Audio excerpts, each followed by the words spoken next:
Coming to you from the mountains and the plain. The only conservative voices brave enough to push back. This is the Conservative Daily Podcast with Joe Otto. That's what the Second Amendment was designed to do. If you're going to do something to nullify or take away my rights under the Constitution, come get it. Max McGuire. When you look at politicians on the left, they need to convince people that they are victims. A resistance to the resistance. And now your hosts, Joe Otto and Max McGuire. And welcome back to another edition of the Conservative Daily Podcast. Election Day. My name is Max McGuire. This is Joe Otto. Going red. He's got stickers on his face. Anyone who listens to the audio podcast. He has two stickers on his face, which obviously means he voted twice. Hey, you got the other one here. I got a third one. Let's put it right there. Mine's in my car. Nope. Mine's in my car. I got to wear it, feel it, touch it, smell it. You smell that? I was going to put it on, that but is victory. I was going to put it on, but it feels very strange just to wear it around the house. So I kind of left it in the car. But yeah, we've all voted. Everyone, if you haven't voted yet, go ahead and watch this on your phone and go drive to your polling place and vote. Yeah, while we're talking to you. Don't let this be what stops you from voting, but don't turn it off either. Watch us while you're on your way to vote. While you're standing in line, it's a great way to do it. So today we're going to open up the phone lines, 888-441-1121. Take in your predictions, your prognostications, what you think is going to happen tonight.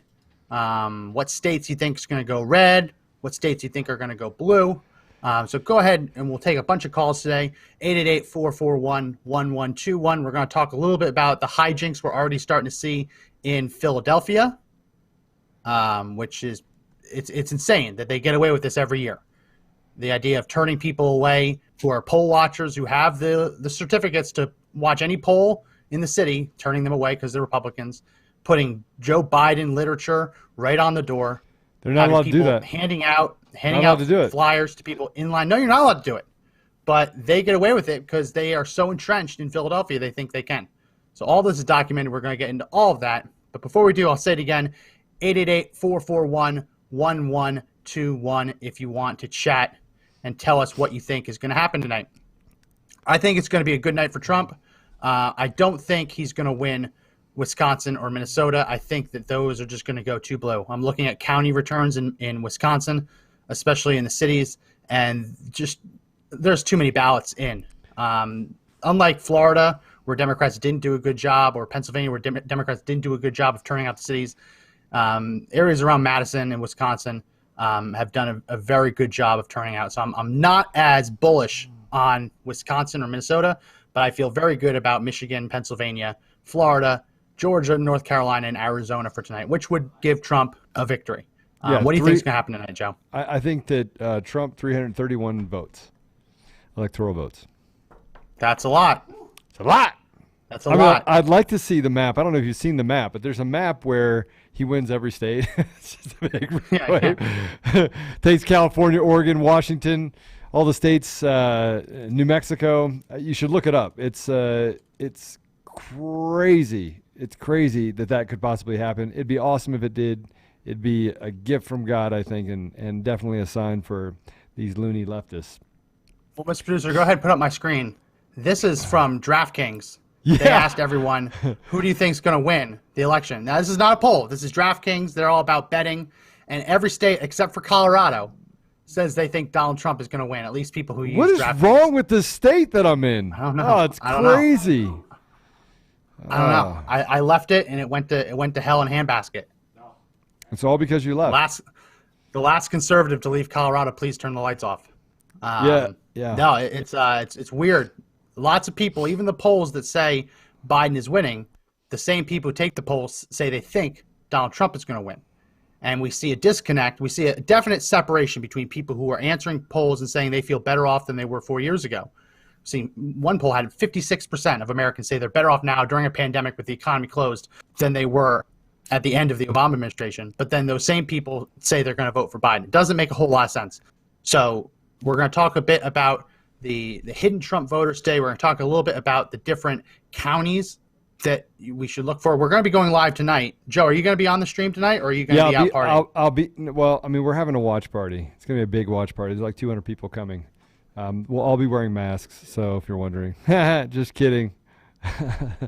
Some people will, I'm sure, will be wearing masks. I personally will not be wearing a mask, nor have I worn a mask other than on an airplane. We just got an alert. Fauci has entered the chat, and he's very disappointed in you. I bet. I'd be disappointed in me too if I was Fauci, because I'm killing his vibe. Call us 888-441-1121. We want to talk to a few people. Have an open line election day. It's Trump Day. Call in. Let us know what you think. Even if it's just brief. 888-441-1121. So let's, while we're waiting for people to call in, while we're waiting for Mr. Producer to screen some of those calls, let's put up a couple of the images that I put up today. Let's put up image number 2. Image 2. This is a polling place in Philadelphia. It's not photoshopped. That's the door to the polling place, and right next to it, electrical taped to the side of this public building. Why don't they just tear it down? Why don't people just walk up and tear it down? People have started tearing it down, but then they magically start putting it back up. Whoever took a picture of this called the police. They took down a few of them. The Democrats are trying to argue that the law says 10 feet away from the room where voting will take place. So they've set up entrances in these buildings to kind of snake you down a hallway. Put one right next to it that says, vote Donald Trump unless you actually want your city to be destroyed. Pretty simple.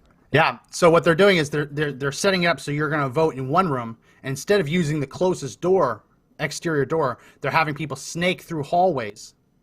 And then they're using a door far away so they can slap this on the door and say, the building itself, away from the room. The building itself. No, in Pennsylvania, it says the room. That's what the law says in Pennsylvania. The door to the room where voting takes place. Then have a bunch of patriots show up, tear it down, and stand outside. Hey, I'm more than 10 feet away from it. And tell people when they walk in, vote for Trump. This is definitely illegal. Let's put up image 1. This is someone handing out the same identical campaign literature to people in line, right inside the polling place. That's very illegal. Not allowed to do this. Not allowed to be inside of a polling place, tell people to vote for Joe Biden. Not allowed to do it. But they're getting away with it. They're getting away with it. We do have a caller on the line. We have Jennifer on the line. Jennifer, how's it going? It's going well. How about you? Pretty good. What state are you calling from?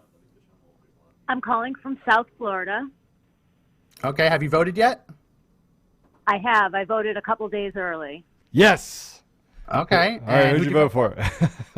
Who do you think is going to win? I voted for Trump. I know he's going to win.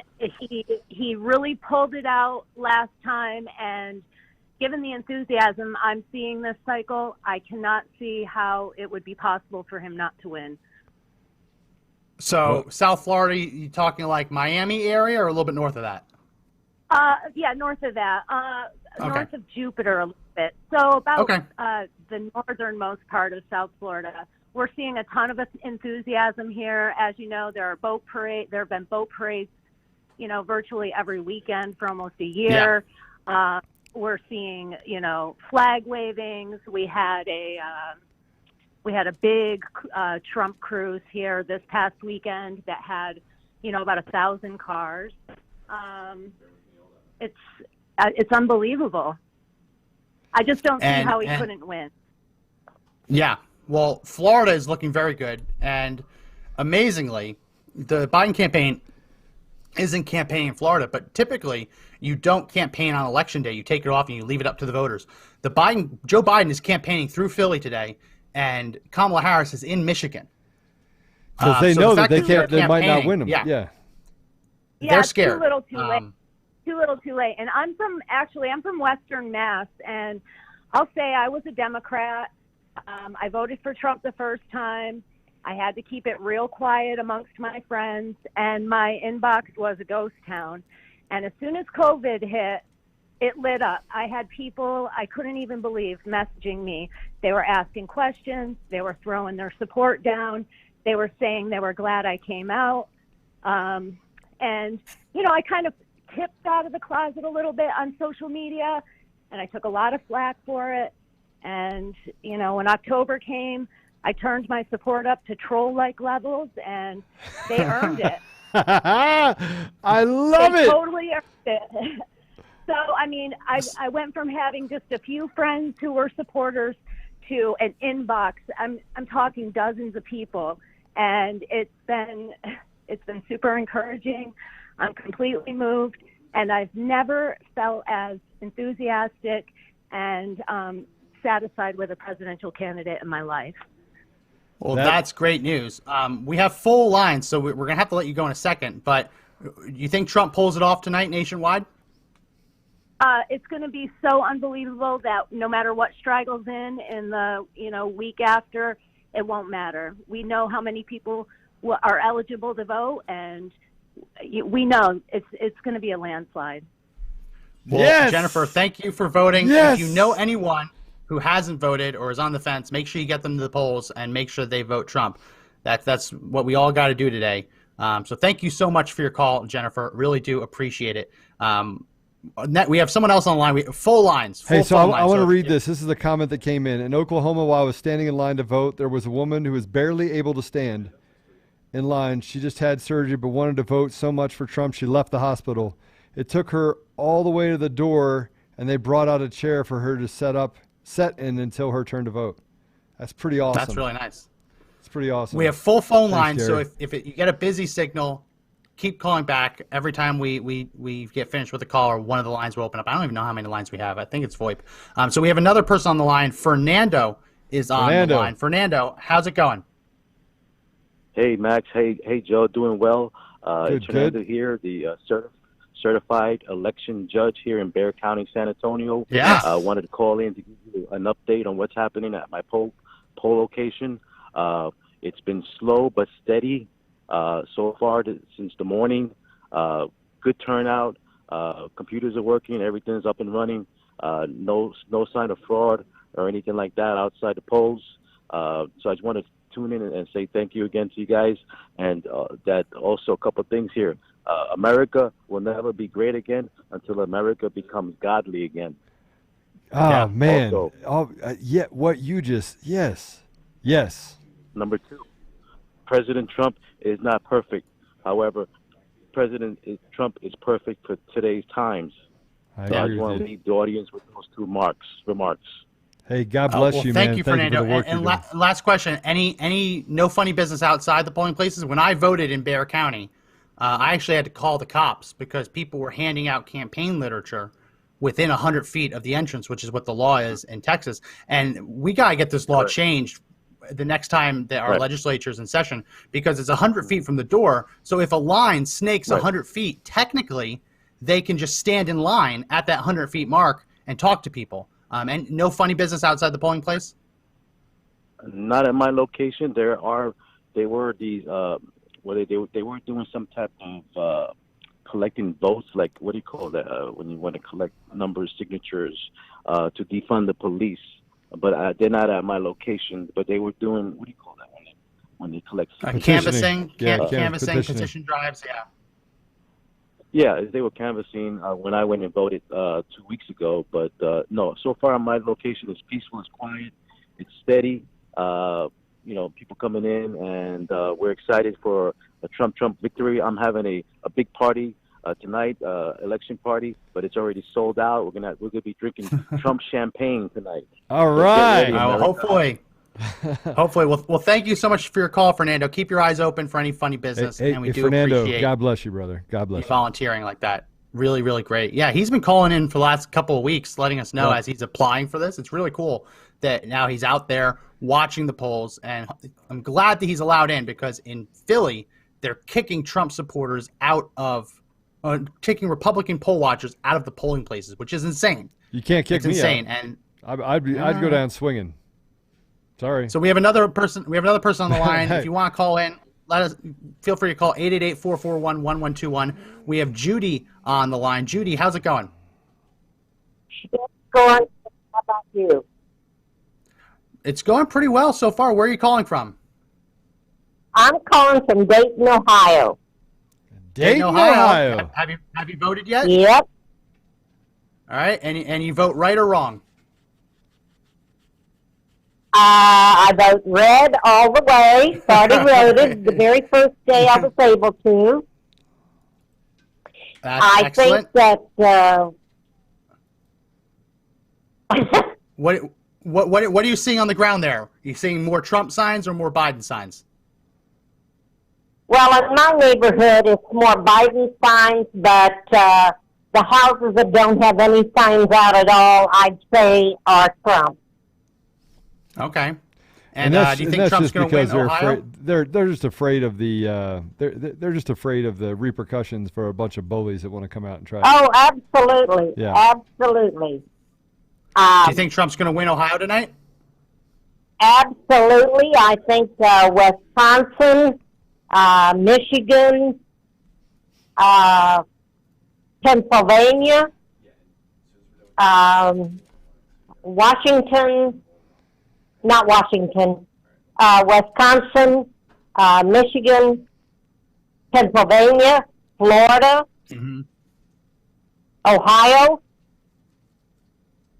Yeah, I think he wins all of it. Again, I'd really like to see him win everything. Just because Fire that would Fauci. yeah, I agree. I don't know if you saw the video. but- Fire I Fauci. like her. yeah, I like her. Well, that's excellent. Do you, I think do he you know should have any- fired him a long time ago. He has a little man syndrome. He has outlived his 15 minutes of fame. Yeah. And I think when Trump takes in his next term in office, he's going to deal with the news. I think he's going to deal with the dirty politicians. I think he's going to finally get the swamp drained.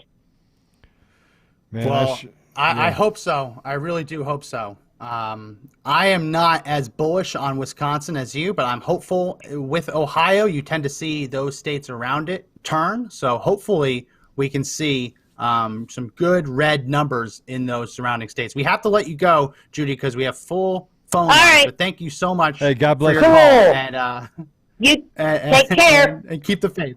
Take care. Mr. Producer, let's go ahead and go to my screen. This is one of the reasons that I am nervous about Wisconsin. This is from 2016. Wisconsin is, if you look at by actual surface area, Wisconsin is predominantly red. But if you look at this one county, Dane County, Hillary Clinton ran up the vote tally in Dane County. She pulled in 217,000 votes, over 217,000 votes, to Donald Trump's 71,000 votes.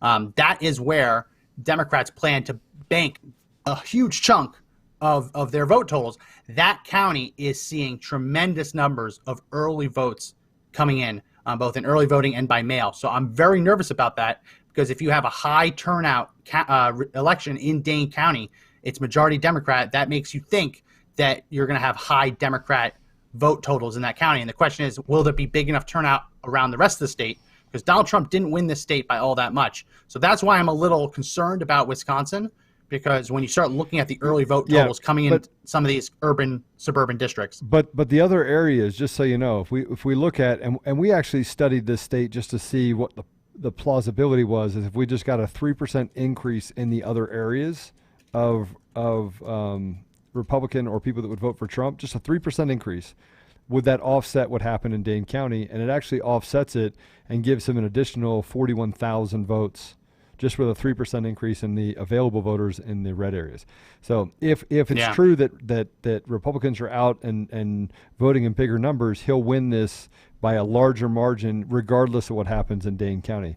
So just something to be aware of, right? So, and by the way, Wisconsin is hard hit by some of the policy decisions that have happened prior to 2016, and they've also been the beneficiary of some of the legislation that Trump has put into effect that has helped some of the state actually fare better for the last few years. Trump can still win it. It's just the whole game, this whole time, what we're going to be talking about tonight with our broadcast tonight, going live at 8 p.m. Eastern. What we're going to talk about tonight is the whole watch is figuring out whether Donald Trump has enough people turning out on election day to make up for the early votes that Democrats have already banked, both by mail and in early in-person voting. So that's going to be the challenge all night. So the other one is Dane County. He had a what's it called? A rally just east of of Dane County. And they said they predicted about 30% of the people that showed up to that rally were Democrats. So, I mean, look, I think that regardless of whether Democrats are voting, I think Democrats are coming out in bigger numbers and saying, I cannot support this Joe Biden. I can't support him. This is what I'm nervous about. So you see this. This is a map. Absentee votes as a percentage of 2016 turnout. Right. You look at Dane County. Dane County has already returned 81% of the votes of what you saw in 2016. Which means that gets me nervous. But that also could mean something else. That also could mean that we have a voter fraud issue. Like if it's that big of a deal, we could have a big fraud network happening in that county, right? But the other areas, I got to tell you, the other areas, we're in a place right now where the other areas you could see a surge in those particular areas that end up outpacing. And by the way, I just voted today, and I had my mail-in ballot, and I'm like, I just didn't feel good about it. I didn't feel good about doing a mail-in ballot. I didn't feel good about even putting it in the ballot box. I wanted to actually vote and put it in the secret sleeve and drop the secret sleeve in. So I did that, and it was full. There was 18 people, 19 people in line. And in Douglas County, we're predominantly Republican, right? We also have low crime and everything else. I don't know how that correlates to that, but it seems to across the country correlate to that. And but there was a large turnout even today, and I know that a large portion of our county has actually already voted. So we have another caller on the line. We have Rashad on the line. Rashad, how's it going? Hey, what's up from Michigan? How you doing? Rashad. Oh, we're getting all the swing states today. Let's go, Rashad. What'd you do? Tell me, who wins? Oh, man, what it do is what it does is what it's going to be. Listen, what's going on right now is a lot of people is at work, okay? Yeah. There's a lot of Republican just the dam is about to let loose. The red wave is coming. I'm telling you guys, the red wave is coming. Man, how do you feel about it? How do you feel about your state? How do you feel about what's going to happen? I feel 100% confident that that Michigan's going red. Let's go! Yes, I believe, because a lot of us, myself included, a lot of me included. I was a long time plantation Democrat. I was raised Democrat. I was always told, you just vote Democrat until I did my own research. And there is a lot of us that are first-time Trump voters that we haven't said anything. Well, and I have to tell you, my dad is black, my mom is white. I grew up in Washington, D.C., so I was a long-term Democrat growing up. And actually, I started having conversations with people in my family. And now, my little brother and my parents, and there's a lot of people in my family that I just send stuff to, and they've appreciated the fact that I haven't said to them, hey, look, I don't accept the fact that you're a Democrat or you would vote this way. I've just said, hey, consider this, check this out. Hey, I love you still. It doesn't matter to me who you vote for. And that type of engagement with my family, my dad, I'll tell you what, man, he wears Trump hats, Trump shirts. Right. And he has been a tried and true conservative, right? Christian conservative. And I think that that's a big question right now. I mean, how can you vote Democrat and call yourself Christian? Yeah. I really, and I'm not trying to judge anybody, but when the facts are laid out on the table, you're talking late term abortion, you're talking, up to and after, what does the guy from Virginia say? We're going to make them comfortable and then I mean, that turned a lot of people off. And then you have, Sloppy Joe messing things up everywhere. And he's talking about, Indian oil. Okay, where are all the cars going to go then? Well, Michigan is a big time car factor. So you messed around. Sloppy Joe messed it up for himself. I think Michigan's going red. I think it's deep red. I think the numbers are going to show it, and we're just going to. What part of Michigan? If you don't mind me asking, what part of Michigan are you in? You can respond with the mitten, or you can give a county. Okay, West Michigan. West Michigan. Okay. Yeah. I'm between Nuevo and King County, Grand Rapids area. Okay. So were you at the rally last night? No, I didn't get to. I don't want to get in person, but yeah, I couldn't. I've got a terminal illness, so Oh, Yeah. Really sorry. So I'm not allowed to go in public place with all these people. But yeah, I'm confident Michigan's going red. You'll see. I think the tsunami's coming. hey, Rashad. Yes, sir. He's going to put you on hold, grab your name. We're going to put you out there on a prayer list on Conservative Daily and a couple other places so we can pray for you. So I just appreciate you being an American and supporting other Americans. But That's right. We're going to put you on hold real quick, and Josh is going to grab your info, and we're going to put you on a huge prayer list. We'll send you out as an email to all of our followers and see how we can support you. Nothing is more powerful than God's word, and so That's right. We want to be able to lift That's you right. up, brother. And I appreciate that. And you know what? I'm not going to stop living until I'm dead. So, and then after that, I get to either way. I live, I win. I die, I win. So I'm totally fine with everything. So I just want everybody to know the Trump train is going strong in Michigan. All right. I'm with you. I hope it is. Well, thank you so much for your call. Stay on the line. Mr. Producer Josh will get your information. And while you do that, Mr. Producer, can you put up my screen? This is the state of Michigan reporting early ballot turn-in, mail-in ballots being turned in. Can we put up my screen, Mr. Producer, while you do that? Hey, Josh, testing can you your put up the screen? multitasking. Yeah. Testing the multitasking. And if you want to call in, let's give it a second because Josh is getting his information. This is the early vote return rate in Michigan. So you see up here in the Upper Peninsula, the Yoopers, 87% of the mail-in ballots that have been sent out have been returned in the Upper Peninsula, and at least in that, basically, it's pretty much Canada at that point. What I'm really interested is right here, Macomb County. Macomb County is the county. It's right outside of Detroit. It is the county that basically helped create the term Reagan Democrat. It's a blue-collar county, a lot of auto workers, a lot of blue-collar workers, Macomb County. And when Reagan won this, they were able to predict that he was going to do amazingly well because they went into Macomb County and they saw he was surging among Democrats in the county, blue-collar Democrats. So if you want to see, this is going to be one of the counties that we watch tonight. Can't watch every county. There's too many in the United States. But Macomb County, if Macomb County goes Trump, right, that is a very good sign because that says he is winning with blue-collar workers. It means he's doing well with black citizens in that area. So that's going to be what we're looking at. And you can see right now Macomb County has already gotten back 78% of their early mail-in ballots that they had sent out. 78% of the ones that got sent out have already been sent back. And I think I can scroll down to see if I can type in. I didn't know that they were gonna. Here we go. So they've sent out 286,000 people in Macomb County have requested a ballot, and 225,000 have come back and been accepted.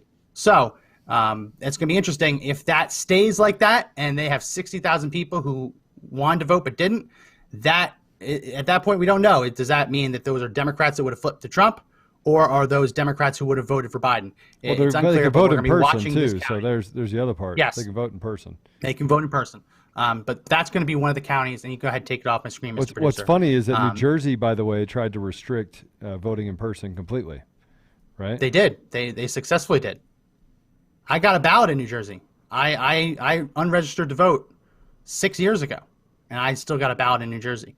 But yeah, no, there is no How often do you think that's in-person happening in voting. different states? How often do you think it's happening? Oh, a ton. There's got to be a correlation that we actually create in a system where we can actually judge the votes. Right? It's happening a ton because people are so terrified of disenfranchising people that they're opting on the side of sending out more ballots, even if it means sending it out to people that are dead, who have moved away, who are no longer eligible to vote. So it's going to be a mess. The mail-in voting is going to be a mess. The good news is the Trump team plans to challenge Philadelphia as soon as the polls close and to block any ballots from being received after Election Day, because Pennsylvania law says that you vote not when you put it in the mail, you vote when it reaches an actual election worker and has to be there by 8 p.m. Hey, so anything after that, it's too late. Let's click on Menominee County. Can we do that? Put the Where's screen back that? up. It's in Michigan. In Michigan? Menominee. Where's that? I don't know Michigan as well. Menominee is no, Menominee. the other way. There we go. Up, up, up, up, up. Up? Keep going. Right. There's too many. We gotta know. Look and tell me where it is. Use the mitten. You know the mitten? You put your hand up, and that's Michigan. It's like an oven mitt. Tell me where on the hand you want me to go. It doesn't. It also doesn't help that many of these are like Native American names. So you're saying something, it might be spelled completely differently. But that's where we're going to be watching a lot of counties. We're going to be watching It's in counties, the Upper Peninsula. It's in the very, very Upper Peninsula. So Yeah. they're Upers. There's some Upers. All right, put it back Where is up. it? What's it called? Menominee County. Here we go. It's- Right here. it's right- yeah, there we go. 82.6%. 82.6%. That is not a heavily populated county. So that's we can look at Menominee. I don't imagine. Yeah, so there have been 6,000 ballots requested there, and 5,200 have been returned. So that's not a very populated area. Trump's going to need to run that to make up for areas of Detroit down here, but that's not. We can't hinge our hopes on the Upper Peninsula. There just aren't enough votes. It's very, very barren country. So go ahead, everyone. We love your calls. Call in 888-441-1121. Let us know where you are, where you're voting, what you're seeing on the ground, who you voted for, Trump. We also want to ask everyone, this is what we're going to do today. If you voted for Trump, hit the share button. That's how we're going to measure how many people watching this voted for Trump. And if you're on YouTube, gotcha. See, got all of you. voted for Trump. If you're on YouTube, voted for Trump, hit the like button, and then hit the subscribe button. That's how we're going to gauge how many people voted for Trump in this. Hit the share button, hit the like button. Did you subscribe. just say? Did you say the? No. Okay, I thought maybe you Share. just slipped. No, I Freudian don't slip. curse. You have the potty mouth. Not me. I don't even know what you're talking about. I don't have potty mouth at all. So this is where it gets a little Maybe, maybe froggy. a little bit. Yeah. As my 80-year-old neighbor on my street says, this is where it's going to start getting a little froggy. Let's put up image 3. This is a tweet that the Philadelphia GOP, Philadelphia Republican Party, sent out. Halfway through Election Day, we've got mail-in ballot confusion, forcing 30-plus Pennsylvania residents to vote provisionally, creating uncertainty as to when their votes get counted. Poll workers telling voters how to vote Democrat, broken machines leading to 3.5-hour waits, and then they had the halfway there, living on a prayer meme underneath. But you can see at the top, this is the important part, a warning from Twitter. Some or all of the content shared in this tweet is disputed and might be misleading about an election or other civic process. Now, you cannot like that tweet. You cannot comment on that tweet. You cannot retweet that tweet. All the Philadelphia GOP is doing is relaying what they're hearing from their officials on the ground. And Twitter has slapped that warning label on it. Says it's disputed and might be misleading. Therefore, no one can share it on Twitter in terms of retweeting with a comment, liking it, give it a heart, or commenting. So we're going to see this all night. Twitter and Facebook. They have a list of the only people, I think for Twitter, it's 7. Facebook, it might be a little bit more, but they're only letting mainstream media outlets issue announcements on who won each state. And if you try to do it yourself, and that consortium of NBC News, CBS, ABC, Fox News, Decision Desk HQ, CNN, if they don't all agree with you, you're going to get slapped with a warning. You're going to be censored. And no one's going to see what you post. So this is going to be a big problem we're going to see tonight on and the big tech companies trying to censor people talking about the election, people encouraging people to get out to vote. It's incredible what they are pulling, because it's so shady, Joe, and we've talked about it a lot on the show. Big tech putting their finger on the scale. They knew that they made a mistake by not censoring Trump back in 2016. The question is, did they do enough to stop Trump from winning this time around? Were they able to siphon votes away from Trump by controlling the messaging? That's going to be the big question tonight. I'm actually taking the time right now to put that post on Twitter right now to see what they say. Well, you're going to get banned. I'm going to get banned for putting Say it bye-bye up? to your Twitter account. Yeah. All right, Yeah. well, let's They see. will. They will not. They won't ban you, but they will censor you so that it's like you never said anything.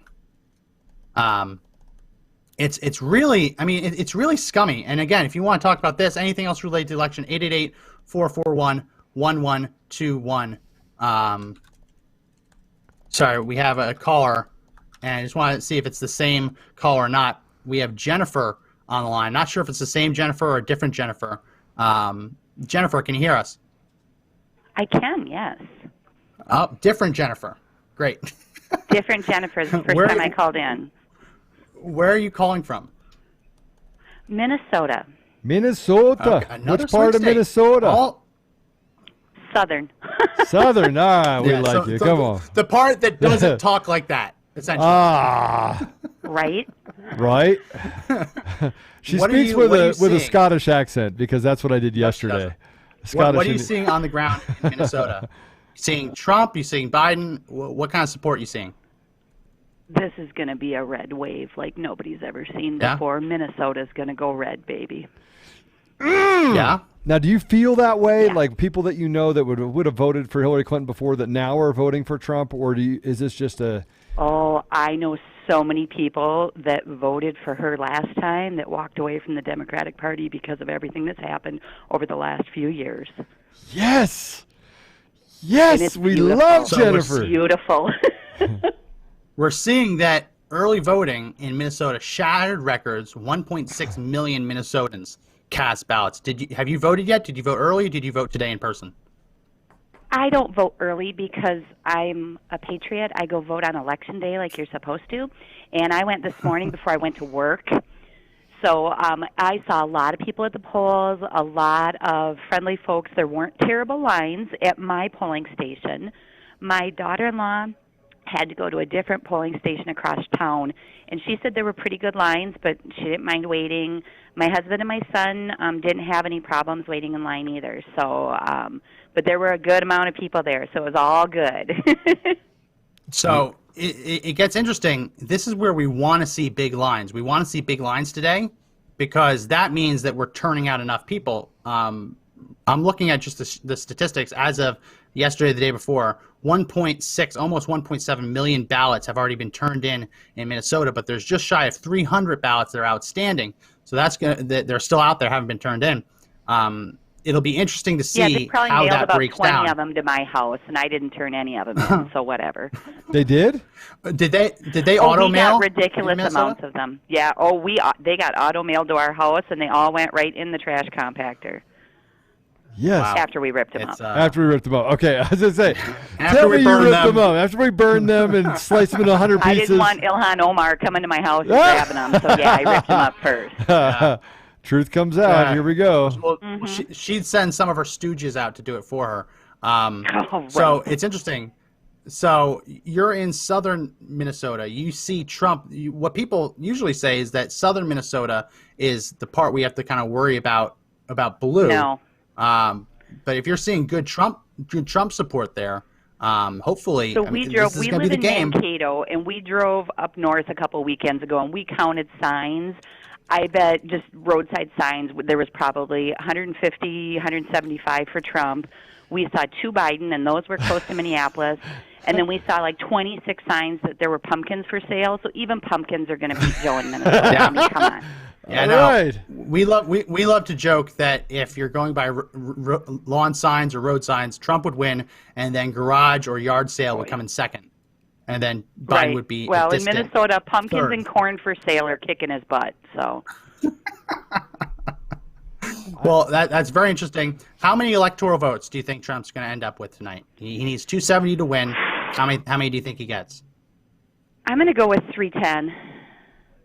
Okay, I'm going 331. So 331. That's tough. hey, That's Hey, I'll tough to give him do. a couple. You know, I'll give him a couple. I won't be greedy. so here's the interesting part, by the way, is that in 2016, Max was there, so he knew this happened. But I had to give a talk to people in the office and say, all right, listen, Trump is going to win tomorrow, so I need you guys all to just not freak out.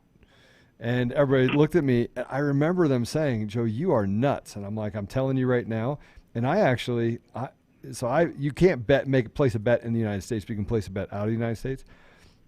So I put a bet on Don't the fact admit that to a Trump, crime. It's not a crime. It's not a crime at all. But I put a bet on Trump and won. And the next that night when I showed up to the Max, you were there, right? When we showed up to the GOP, and I was like, "Yeah, we're gonna win, baby, let's go!" And everybody's like, "You're nuts!" Everybody had this look on their face, like, "Oh, maybe next time." And remember, we walked in like 45 minutes later. Yeah, it was like a light bulb went off. Everybody's like, "We're gonna actually win this. We're gonna win it." And by that time, Max had drank too much, so. No, I didn't drink too much. Well, Jennifer, thank you so much for your call. I really do appreciate it. And if you know anyone who hasn't voted yet, definitely make sure that they get out to the polls, okay? Oh, I will. I will. Thanks for being there, guys. All right, thank you for your call. Right. Anyone else wants to call in, 888-441-1121 is the number taking your calls. Let's go ahead and put up my screen, Mr. Producer. This is why I get so nervous. Like, I love thinking that it's possible to get 331. This is what Trump had last time, 306. Yeah. And the results of the census haven't been counted yet, so these are still the same numbers today. Mm-hmm. So I don't know if there's enough on the board to get into the 330s. You could add Minnesota. That gets into 316. You could add Nevada. And Virginia. No way. I'm telling you, Virginia's going to go red. There hasn't been a poll this year that hasn't been Biden up 10. It's going to be tough. Virginia's going to go red. Virginia goes red, and you get Minnesota and Nevada. Then you get into 330. Well, that's how you can get there. You have a split in Nebraska. So how we got to 331 was we did a split in Nebraska, did not take Nevada, right? So, and there's one other state that gets I think you we took. 328. You take New Hampshire? That'll get you to 332. Yeah. So, and then if you lost Maine, then you can get to 331. Yeah. But I don't think he would lose Maine and take New Hampshire. I think that'd be tough to do. Yeah. Well, listen, I love the wishful thinking. It's just. Can you show everyone what it would look like if everything turned red? Just show them what it kind of is. Yeah. Guys, this is really what we're going for right here. Just so we're clear. This would be epic. We would be able to troll forever. Everyone, literally. I don't think we'll ever get Vermont. This is going to take so long to get this off this. Now, Illinois is going to stay blue. No, take Illinois. Give us Illinois.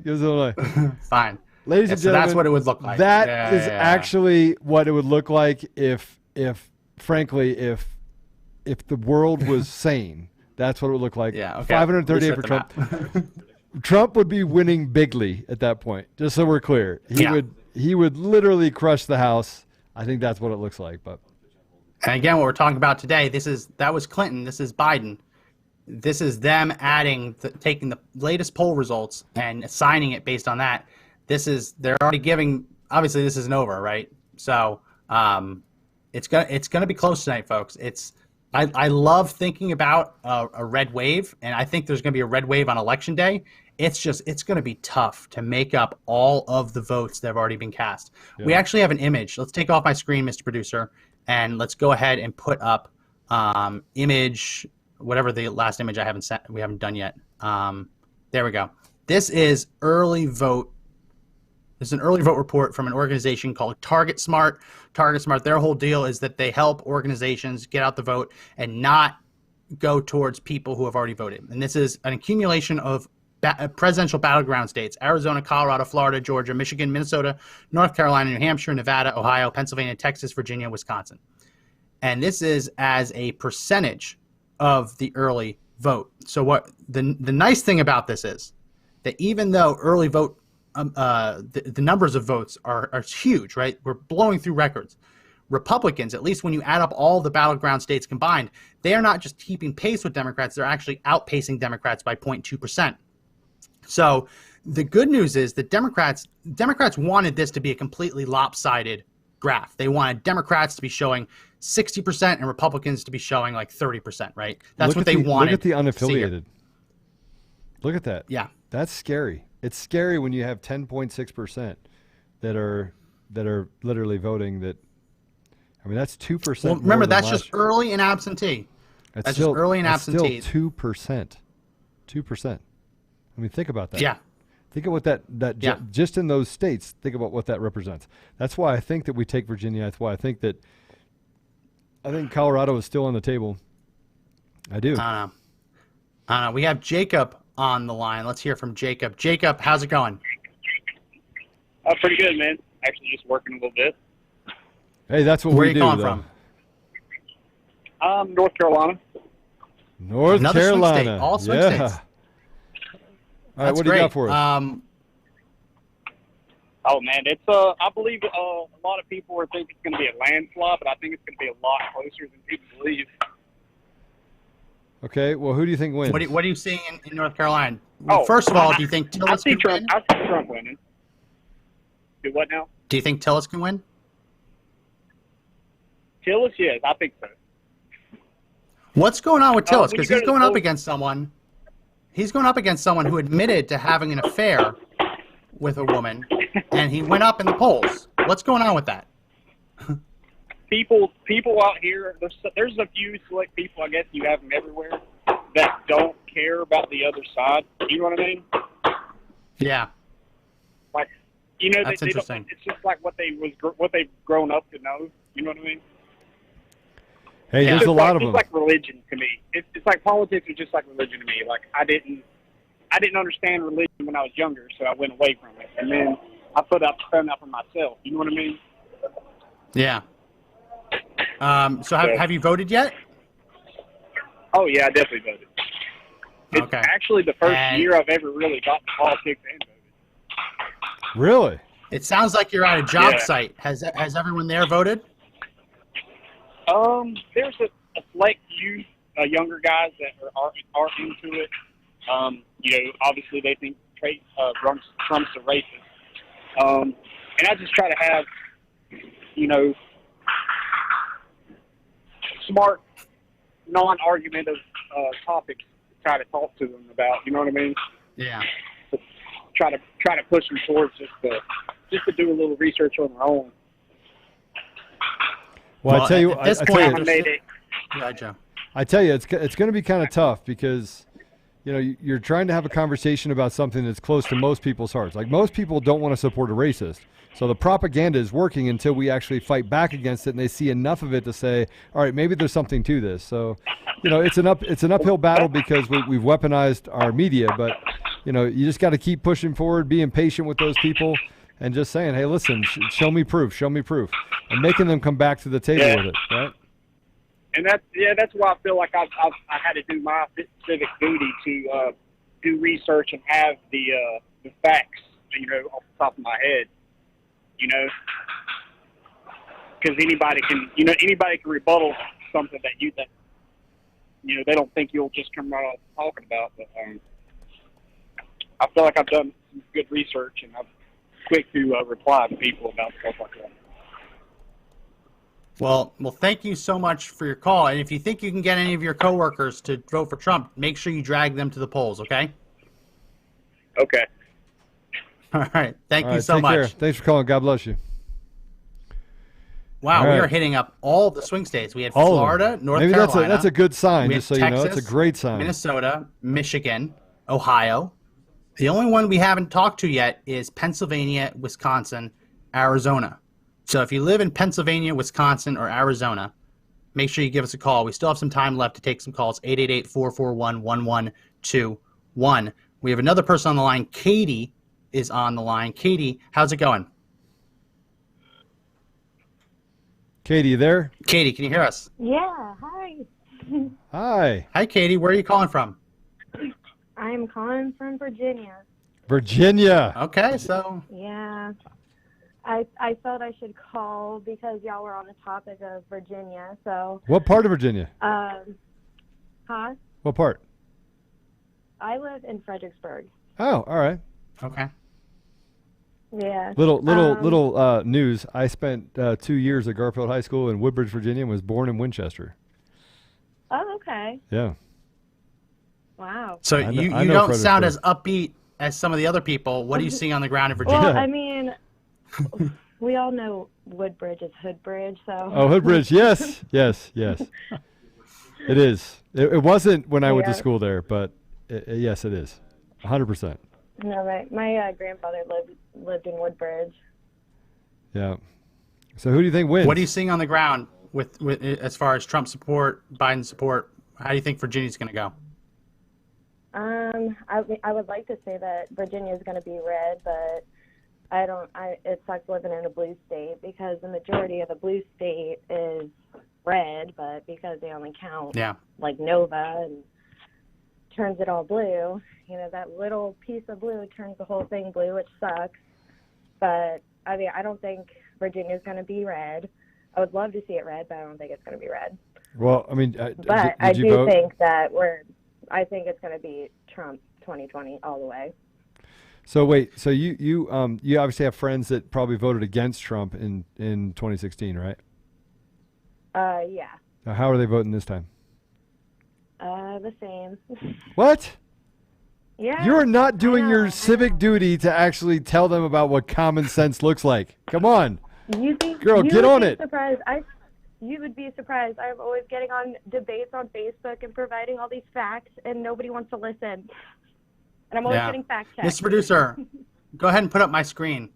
This is 538. This is Nate Silver. The latest average of polls has Biden with 53.7%, Trump with 41.9%. And this is where it gets really tough. And these are D-minus pollsters, and they're basically polling from October 20th to November 1st. So that's a big time to poll. Right. But there is not a Trump poll. You have to go back all the way to last year to find a poll where Trump was ahead. That's just, I don't know. I love to think it's possible. It's just, that's a lot. There's a lot of Democrats in Virginia. Virginia is not the same state it was 8 years ago. Nope. Well, not at all. I mean, I'm also hoping Trump wins because today's my mom's birthday. Oh, and happy birthday. She said she wants Trump to win for her birthday, so I hope she gets that gift today. Well, or a week from now, from how it's looking. Well, hopefully it's not a week from now. If it is a landslide, if it's what we think it is in most states, if we can actually get to that place where, that reality or common sense prevails, then we'll know today, right? So we'll know tonight if he starts turning a bunch of the states red, and it'll be hard for them to come back from a 330, 340 electoral college win. It'll be almost impossible, actually. Yeah, I hope so. I'm not as confident that they'll have a result tonight, but I hope they will. Thank you so much.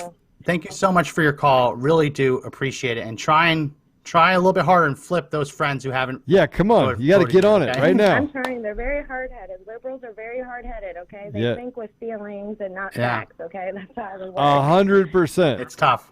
100%. It's tough. All right, God bless you. Best of luck trying to flip them, and thank you so much for your call. We have another caller. I've been told by Mr. Producer I have to give him a second or two to toss them. So this is a fair warning. We are next going to Chrissy. Chrissy. Hi, Can you hear us? Chrissy, you there? Chrissy, you there? Yeah, I'm here. All right. There you go, Chrissy. Sorry, Where are you calling I from? tried to give Mr. Producer a second, and it took a little bit more than a second. I guess I was too literal. Literal. Where are you calling from, Chrissy? I am calling from Mesa, Arizona. Arizona! We got Arizona. Yes. Yeah. Ask and ye shall receive. What are you seeing in Arizona? I am seeing nothing but red. Trump trains 95 to 150 miles long down the highways. Trump Pence flags flying on every house. I think I've seen one Joe Biden sign. I'm telling you, Max, my numbers are right. 331 Trump. Seeing one sign almost feels like it's worse than seeing no signs. But you want to it's so funny. They overcompensated. It was enormous. Yeah, most liberals overcompensate quite a bit in every area, so there's that. Very true. Yeah. So you're seeing a lot of Trump support. I know that there's been a lot of Democrats voting early in Arizona. The Trump campaign is very confident about Arizona. What do you think about the Senate races? Senate race. The Senate, I believe it's going to go red the whole way down. The only thing that's kind of messing it up for us is that we have a bunch of Democrats moving from California to here to escape their own shit show. And then bringing it to you, bringing that garbage to you. It's like a disease. Exactly. And they're posting it all over, like Governor Ducey's webpage, like, this, we're turning blue. It's not going to happen. They're loud, but we're mighty. Mr. Producer, let's go ahead and throw to my screen real quick. This is the Real Clear Politics average of polls for Arizona. The most recent poll, NBC News Marist, has it a tie. There's a couple that have Biden up 2-3. One outlier from the New York Times that says Biden's up 6. And then a poll from Rasmussen, Trump up 4. Trafalgar Group, who was very accurate in 2016, Trump up 3. And if you look at this is the part that should very much worry Democrats. The fact that even on this average of polls, Trump briefly a couple days ago jumped above Biden. Now they're putting it at Biden up 0.9%. That means nothing, right? Being up a fraction of a percent, it's tied. So Democrats are freaking out. They're already expecting to kind of lose Arizona. So Arizona would be big. If we can take Arizona, it would be big. I haven't looked into it. What are the rules of which one? I put up the map. What are the rules for ballot returns in Arizona? I know that they were playing some games when it comes to Indian reservations on when they're allowed to turn in. They were trying to file lawsuits to give Native Americans a little bit more time to vote, which seems ridiculous. What are the rules in Arizona? Do they have to be in by close of polls tonight, or are they giving them extra days? As far as I've heard, it's the same as everybody else. Well, unfortunately, there are states like Pennsylvania and North Carolina. Yeah, I haven't heard a single thing on the news regarding Indian reservations having more time. That's good. That means that they didn't get it. So if we get Pennsylvania, Florida, Georgia, North Carolina, Texas, Iowa, Arizona, and we even get Nevada, which if Arizona goes red, Nevada has a good chance of going red. That puts Trump at 267. He still needs. Red. Yeah. Well, look. Listen, Chrissy. Here's the problem. We fall asleep every 4 years, right? And they spend that 4 years just spooling the wheel, right, with propaganda. So we have to be November 4th. That's when the fight really begins. That's when we have to get back on. We get the win, but then we don't let off the gas ever. We just recognize the fact that these extremists are going to be extreme, and the only way to eradicate them is to stay on top of them. You have to do it. I'm sorry, it just has to happen. Yeah, and I think we're going to have to do that no matter what happens, no matter what the outcome is. Everybody's going to have to step up their game. Well, I plan on being a part of that for sure. We are definitely even taking away Minnesota, Wisconsin, Michigan, assuming Trump loses them, which is not a sure thing. If he can win Pennsylvania, Florida, North Carolina, Texas, and Arizona, and then everywhere else that we think, that would put Trump at 279, and he's president, without even winning any of these three. After the fracking stuff, then I'm going to be floored. Well, I mean, look, people are stupid. I mean, just call it what it is. People are just dumb, right? I mean, there's just a lot of dumb people out there.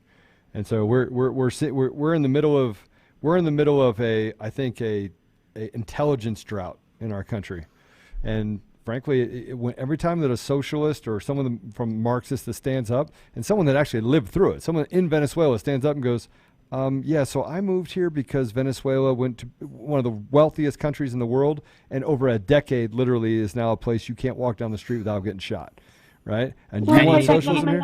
Eat your pet. What's that?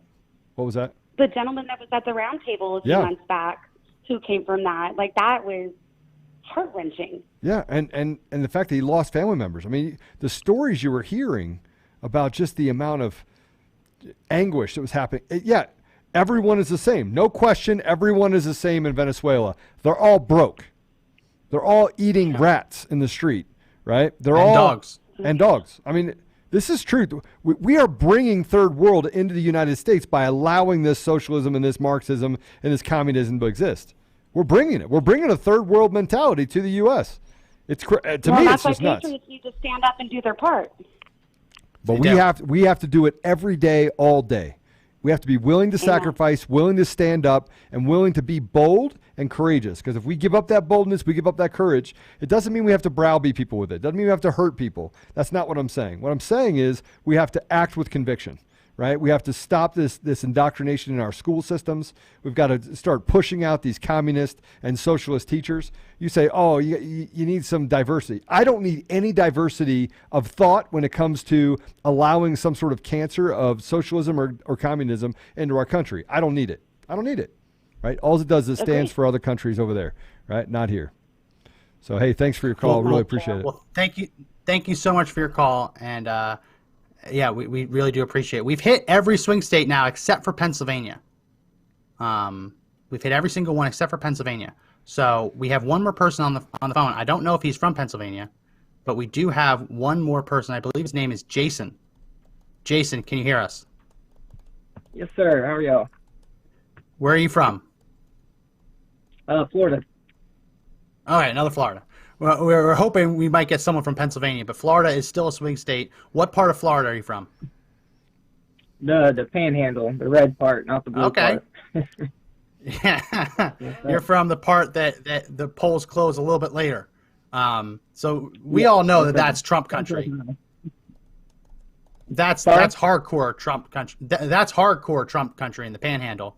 Yeah, is that what you're saying? A little more hard. Yeah, it used to be a little more hardcore until recent. It's getting a little pink on all the charts I've been seeing. But we're holding in there so far. There's little niche areas around that, the first Biden sign I seen was probably, I don't know, a week and a half ago or so, in certain niche areas and stuff. But we're holding it together so far. I'm tempted to tiptoe across the Alabama state line, though, before long. Well, there's a lot of people in different parts of the country that feel that way. We're seeing from Miami-Dade that Democrats aren't pulling enough votes. It doesn't look like they're going to pull enough votes to amass a big enough total. Do you think, you said that it's getting a little bit pink. Do you think that the Panhandle, that there are enough Trump supporters there to overwhelm what we'd see in like Miami-Dade County? Well, I'm hoping so. I know during the last gubernatorial election against Gillum, it was pretty close and neck, despite what Gillum's done in Tallahassee. So that makes me a little cautious towards what we're going to end up seeing. But I'm still pretty confident that Trump's going to take it. I think from the group that I hang around with, and a lot of my friends came from a lot of liberal cities, and they grew up around it, surrounded by it. Raised by it, and now that they've kind of gotten away from their families and their friends and everybody that was left leaning around them, and has come down here and kind of gotten an idea and a taste of the way we look at things. I try to be as unbiased as I can when I have political conversations with my friends, and I think a lot of them are coming around. I know several of them are now voting Trump, and the others aren't.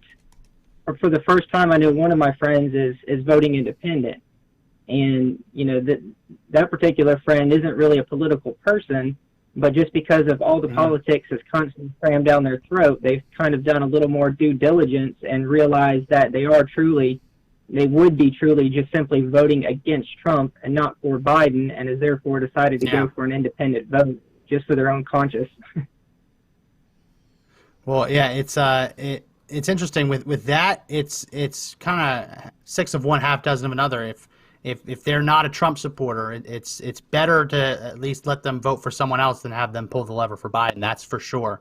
Do you think they're going to be able to call Florida tonight, or do you think it's going to drag on?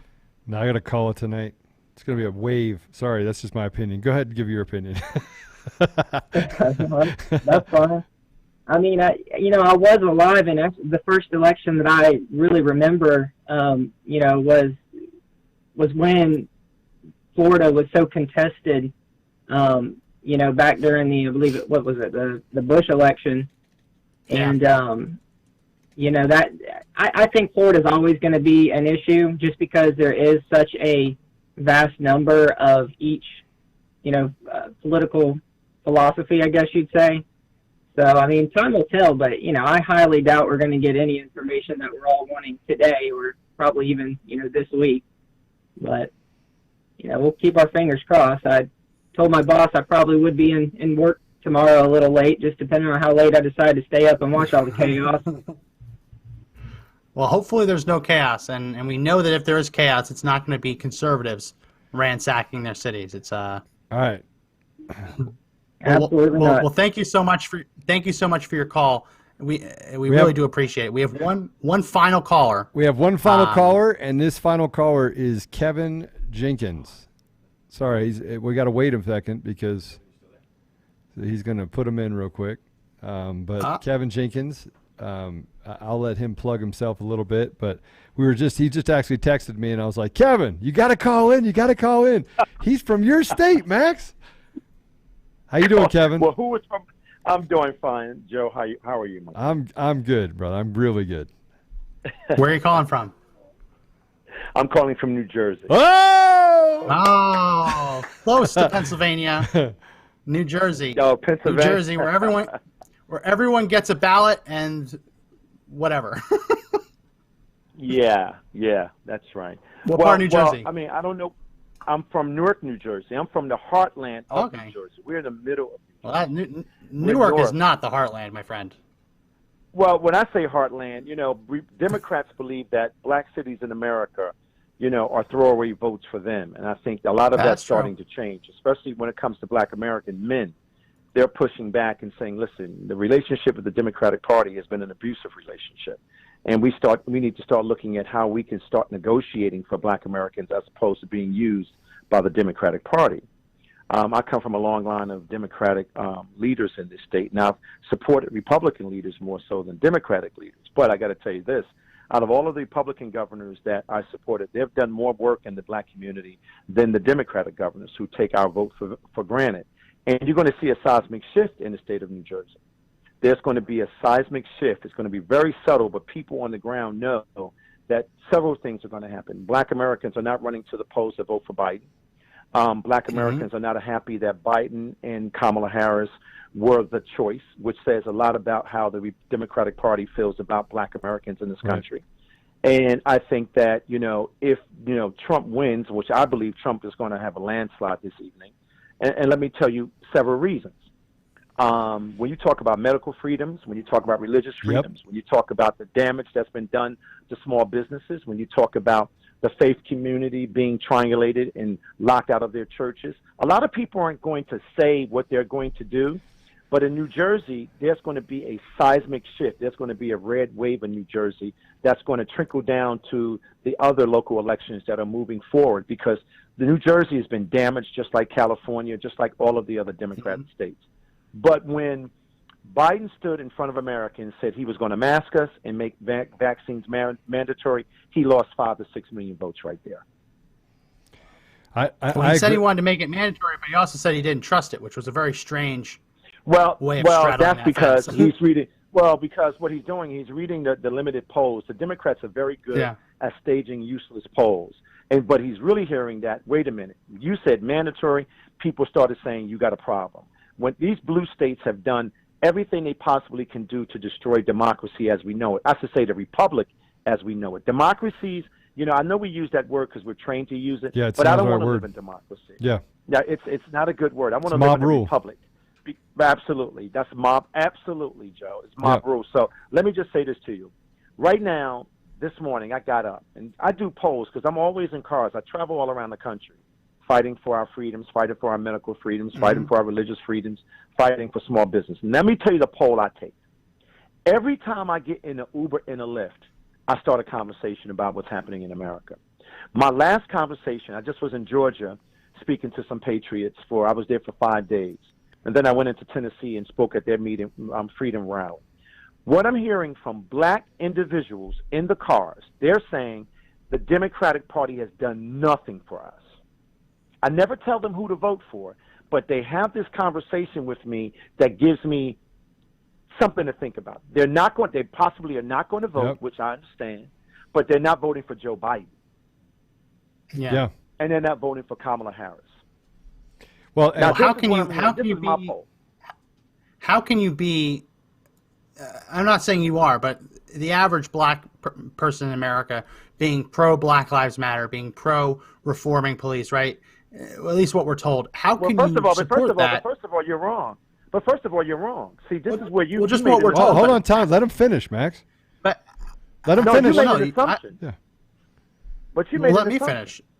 Let me finish. I'm just saying that's what we're told. How can someone like that pull a lever for Kamala Harris, who's a top cop, right? How can they pull a lever for Kamala Harris like that when she brags about her law enforcement background, locking people up for victimless drug crimes, right? keeping people in prison too long because they wanted to exploit them as a labor source. I just don't see how you can be black and support that movement and vote for her. But here's the problem with your assumption. First of all black people are not monolithic, so that's number one. I'm not saying they are. No, I'm not. That's number one. Let him finish, Max. No. I'm not saying you are, buddy. I'm not saying. Not all black people are monolithic. That's number one. And number two, majority of black Americans don't subscribe to Black Lives Matter. They subscribe to Black Lives Have Value. That's number two. Black Lives Matter is making an assumption. I need permission from you to matter. See, what you're doing, what's happening, the world is looking at this stuff on TV, but they're not on the ground. See, I speak to white communities, I speak to black communities, I speak to communities all over this country, and they're not buying this narrative. They want us to be more unified as opposed to being more separate. So now, you do have some black Americans that believe they are more Democrat than being black Americans. See, that is a dynamic that I think that this particular campaign exposed. There are a lot of black Americans in this country right now. I dare say you're going to get 20% black Americans voting for Donald Trump in this election. And it's going to shock the Democratic Party because the Democratic Party has never shown black Americans the respect that they deserve, and they're having a serious problem. So when you hear Black Lives Matter, majority of black Americans don't subscribe to it.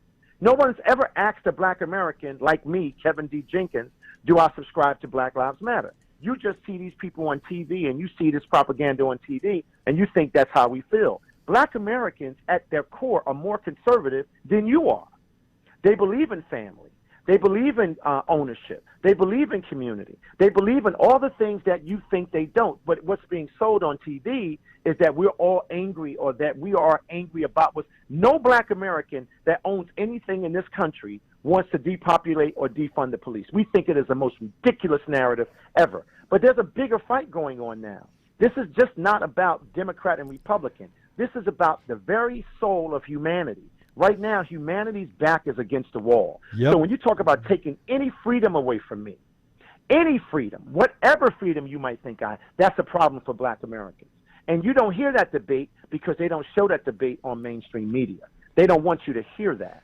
That's why they'll stop a Candace Owens. They'll stop us. They don't want us to have this debate on the airwaves. That's why this conservative radio show is so important. So here it is. I think you make a good point. Why would anybody want to vote for Kamala Harris, who weaponized the 1984, 1985, 1994 crime bill? Why would any black American want to vote for, I think, one of the most bigoted, racist men in our history who produced the narrative of Jim Crow 2.0? Guess what? Black Americans are having that discussion right this moment. There's a fight right now in the black community about that. It's an interesting question because when Joe Biden is asked about the crime bill, he says, well, I voted for it, but it wasn't my job. I didn't lock people up. It was the states that locked people up. And then you have Kamala Harris as the Attorney General of the state doing what he's talking about, using the crime bill and that same kind of push to criminalize those behaviors. It just seems so antithetical. But here's the deal. This is what his narrative is now. He's run out of time right now with that narrative. So let me tell you what he's saying to black Americans. Well, wait a minute. It just wasn't me. It was black mayors that voted for it. It was black council people. No, they voted to put more police on the ground to stop what was happening in their communities at the time. But they never agreed to lock up black men and women in perpetuity. See, that's the lie. That is the big lie. I was in a room in 1994. I was on the Capitol when they were having this discussion. It was about to deal with the crime issue. But then here's another thing. If that is the case, why did it take him all these years to even address the issue? He never said we needed to change the social justice system. He never said anything. Even Obama didn't do that. We had a black president. Didn't even try. Wait a minute, but you have to understand, you have to put this in historical context. We had a black president, right, number one. We had 2 black U.S. attorney generals, and we had a black Homeland Defense. Are you kidding me?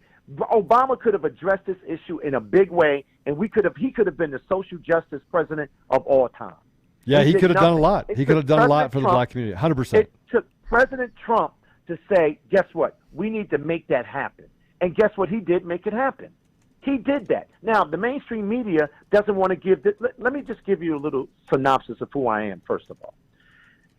I left the Republican Party because of Donald Trump, and I've apologized to every American because I didn't think Donald Trump was suitable or understood what I found out he understood better than the average person. He knew that we were in a fight for our lives, fighting against the global narrative that's going to take all of our freedom. I owe him an apology, and that's why I voted for him. And guess what? I can tell you there's about 100 black men that I know right now that have voted for him. Hey. Now, see, you got to be strong in your position. You can't say, oh, I'm a Republican and Democrat. I made a decision at that time, and being a mature person that understands politics, we were wrong about Donald Trump. Donald Trump proofed up, and that's why I casted my vote for him. And I'm proud of him. Now, the Republican Party, up until he came in, they should be kissing his butt because he saved the Republican Party. The Republican Party was outdated, old, and tired, and they weren't going to do it. He saved the Republican Party. 100%. So, and I'm proud of him. So I got to tell you something. When I first met Kevin, he was actually in Colorado because they have this forced vaccine bill, right? In the middle of the pandemic on a Sunday, right? Kevin actually came into town. He is an expert in the field of vaccines and frankly, just what's happening in the black community. And we sat down and talked, and I was like, Kevin, we were like, that's my brother from another mother right there, right? Kindred spirits. And the amount of intelligence that you have, Kevin, just the amount of just free thought and the fact that you're highly educated in 100 different ways, just it blows my mind. And so, you know, I got to tell you, I'm glad you actually called because you're that voice, right? You're the voice in the black community that is just like Candace Owens, just like, you know, other people in the community that frankly they've got to start listening to, right? I'm ridiculously excited. You know what, Joe? They don't want to give us, Joe, here's the problem. Here's the issue. I think it's a great opportunity for all of us, though. Here's the issue for me. I grew up in a community, I grew up in a household that helped to get Republican governors elected. You know why? Because Republicans were more moderate. They negotiated. We have relationships with them. They did more for the black community than any Democratic governor in the history of the state of New Jersey. Now, I'm a political insider. I'm not an outsider, right? And I've watched the narrative unravel in these communities. These communities are worse off. These communities are trapped in perpetual poverty. Now, I could easily say it doesn't affect me, which it doesn't. I can move on and do anything in my life as an individual. But as a group, black Americans have failed in the political narrative. Every other group in this country has advanced except black Americans because black Americans have subscribed to the Democratic ideology that they know best for black Americans.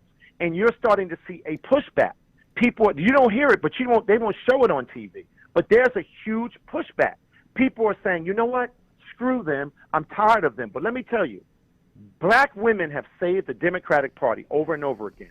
This is their last time. It will never happen again. It will never happen again. Trump is going to annihilate this guy. And let me give you an example. I've been in politics. I've traveled all around this country when I was engaged in politics. Any time that a presidential candidate, an incumbent, wins his primary by 72%, and then in the last win behind his cells are attracting 50 and 60 and 30 and 40 and 55,000 people at a rally, that is a pure vote. That's not an independent vote. That is a pure vote. So he's going to. So just think about this. So take each individual in that crowd, and you quantify that by 3, just by 3. So if you're in a swing district and you have that kind of momentum, you don't lose. Hello. You win. So the Democrats now. So what the Democrats are doing now is building a narrative that if he wins, he did something crooked. When in fact they have been doing stuff crooked. They're the ones that are meeting to destroy our republic. They're the ones that are talking about making it mandatory to have to take a vaccine, commoditizing our bodies for big pharma, big tech, and now the education cartel, which is the most evil group of people in this country. And if we don't break the teachers' union in this country, we won't have any children left. So this is what this is all about. Yeah, I agree with you 150%. And actually, we might actually just give you a show on Conservative Daily. That might be actually really interesting. What do you think, Max? Well, anytime you listen, you know me, you're my brother. I'll do anything for you because you showed me the respect. And when we had that sit-down conversation, we shared a lot. Let me tell you what's happening in America, even in my own town. The Democratic Party in Newark, New Jersey, it is without question some of the most corrupt individuals I've ever seen in my lifetime. Now, I've grown up in politics. I've seen corruption in real time, but they are corrupt at a level that I never thought I would see in my lifetime. I would see in my lifetime now. I'm 57 years old. So now I'm looking at all of them and say, all of you have to go.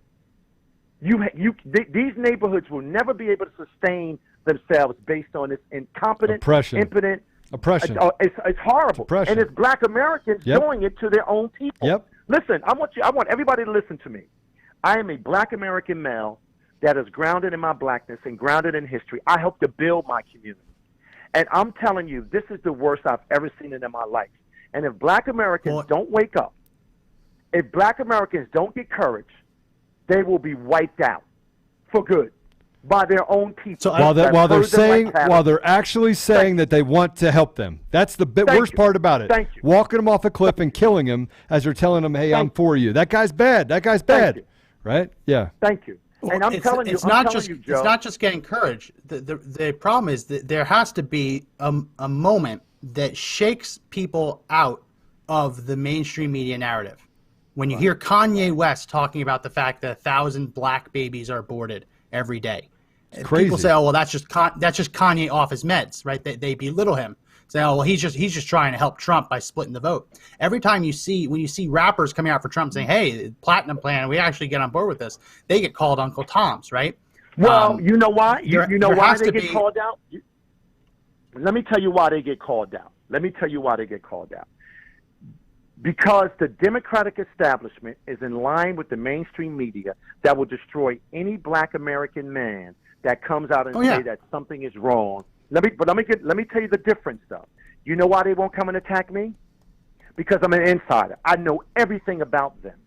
I know who funds them. I know where they breathe. I know what they eat. I know what their science is. I know everything about them. And if you notice, Joe, no one attacks me because they know I'll take out my files. See, you have to understand, the celebrity class now is not the celebrity class that I grew up with. They're owned. They are purchased and owned by Big Pharma, Big Tech, and all of the other corporations in this country. They're not driving their own bottom line. So anytime they open up their mouth, right, they're going to be attacked. And guess what? Their economics are going to be impacted. What we have to do is give them the right kind of cover. Now, I believe what Kanye West did was very important, but he did it out of context, and that's how they get you. See, when Ice Cube did what he did it in context, so they had to really watch themselves because he had a bunch of geniuses in the room talking about what this formula should look like. Even if you and I don't agree, it was done well. But you see what they tried to do to him? But what he did was he confronted it, and he said, screw you. Screw you. And guess what? It had an impact. So a lot of celebrities I wouldn't listen to, but Kanye, what did they do? Oh, he's losing his mind. Oh, he's crazy. Yeah. But guess what? A lot of people listen to that young man. And I was very proud of him. I just wish I could get to him to say, okay, if you're going to do this, this is how you do that. Now, let's talk about the Republican Party for 14.2 seconds. If you look at the Republican Party's convention, they had 5 strong Black American men talking about their experience in this country, talking about why they're voting for Donald Trump, talking about how they value their community. Now, that's not the Democratic Party doesn't want strong black men like that. So that's why they use women, right, to split our community and say, oh, the women, we'll give you the power. We'll give you the position. Oh, we're up on that now in my community. We are quite aware of what's going on now. We are quite aware of what they've been doing. Now, think about it. I'm married to a Democratic... Here's the problem. Yeah, Trump had great speakers, but as we covered when we were covering it live, we actually had a whole video where we had every single news outlet covered almost like Hollywood squares on the screen. And we could show when news outlets were cutting away and what they chose to air. Every time a strong, articulate black man or black woman got on stage for Donald Trump, you saw MSNBC, CNN, ABC, CBS, PBS, all the channels, they cut away. So the challenge is, it's not good enough to have people up on stage say, wow, like great speakers, right? They're really saying what needs to be said. it's almost like if a tree falls in the forest and no one's there to hear it, doesn't make a sound. If a Well, black man bravely stands up to preach about the Here's the importance of problem with what you're conservatism, saying. and the camera shift Here's away. the problem with. Okay. But here's the problem with what you're saying. We all saw it. See. I don't expect mainstream media to do anything correct. We all saw it. That's all we talked about. See, you got to be on the ground. One of the things I've learned, even in building my institution, Urban Global Health Alliance, I realized education, public policy, and advocacy is absolutely essential. And the Republicans lost their way on that. If the Republicans would have stayed the course that they were on 15, 20 years ago, they wouldn't be having this problem with the black community. They wouldn't be having it. But they stepped away from it. They took on another narrative that was counterproductive. I got to give Donald Trump credit for saying your strategy is not working. This is the strategy. I've had experience. These people want the same thing you want. And guess what? I'm going to give it to them. And that's why we listen. And guess what? People were talking about that. The reason why I'm bringing up those 5 men and women is because it had an impact. Forget, everybody's on to mainstream media now. Here's the war. Here's what's happening right now. What is your name I'm talking to? What's your name, buddy? Max. Max and Joe. Max, okay. Here's the problem. There's a war between the conscious and unconscious. Okay? Over the weekend, you saw Americans of all colors out there with the American flag, right? Saying that this is our country, this is what we believe in, and you will not take our medical freedoms, our religious freedoms, our constitutional rights. You will take nothing from us. We're going to fight, right? Every time I go around the country, I say, this is what they want to do. They want to divide us. So what we have to do is we should stop worrying about mainstream media. Mainstream media has ruined itself forever. New York Times, Washington Post, The Atlantic, NPR, I read BBC, the Financial Times. Do you know I've read every one of those papers all of my life? I unsubscribed to them because now but they have you become know, the tools you of the know oligarchs. that the average voter in Newark, New Jersey, is not reading the Financial Times. No. Right? But this is what I'm trying to say to you, that. though. This is what I'm trying to say to you. I know that. What I'm trying to say to you is that black Americans are just not one set of people. We come in all different kind of shades and colors, my friend.